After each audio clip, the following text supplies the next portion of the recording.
મહીસાગરના કડાણા ડેમમાં પાણીની ભારે આવક થઈ છે। રાત્રે 9 કલાકે 2 લાખ ક્યુસેક પાણી નદીમાં છોડવામાં આવશે।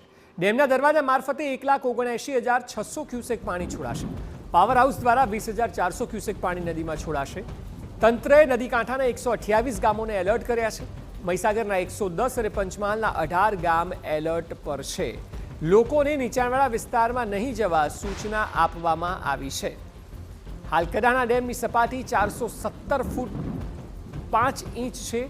હાલમાં ડેમમાં 1,47,546 ક્યુસેક પાણીની આવક થઈ છે। તો 110 મહીસાગરના અને પંચમહાલના 18 ગામોને એલર્ટ કરવામાં આવ્યા છે, કારણ કે રાત્રે 9 વાગે પણ વધુ પાણી છોડવામાં આવશે। કડાણા ડેમમાં ભારે આવકને લીધે આ સ્થિતિ સર્જાઈ છે। જોકે આ વખતે ચોમાસાને લીધે તમામ ડેમો છલકાયા છે, કારણ કે સિઝનનો ખૂબ સારો વરસાદ ગુજરાતમાં વરસ્યો છે અને હજી પણ વરસાદી આફતનું જે એલર્ટ છે એ તો અમે આપને સતત બતાવીશું।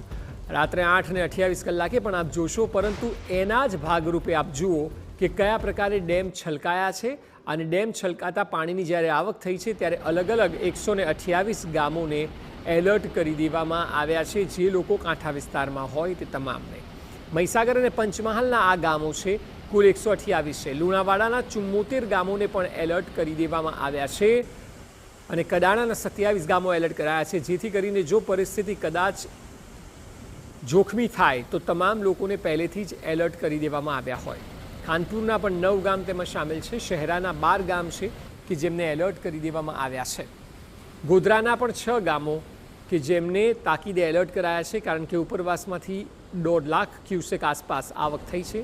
અનાસ નદીમાં 1,14,067 ક્યુસેક આવક થઈ છે। મહી બજાજ સાગર ડેમમાંથી 84,212 ક્યુસેક આવક થઈ છે। પાદેડી ગેજીગ સાઈડમાંથી 33,479 ક્યુસેક પાણીની આવક થઈ છે। ઉપરવાસમાંથી ડેમમાં જેમ કહ્યું તે મુજબ 1,47,546 ક્યુસેક આવક થઈ છે। એટલે તમામ જગ્યાએ પાણીની આવક થવાને કારણે જ્યારે પાણી છોડાય છે ત્યારે પાણી આગળ વહે છે અને જેમ જેમ આગળ આવે તેમ કાંઠા વિસ્તારમાં રહેતા લોકો, એ સિવાય નીચાણવાળા વિસ્તારમાં રહેતા લોકોને એલર્ટ કરાયા છે।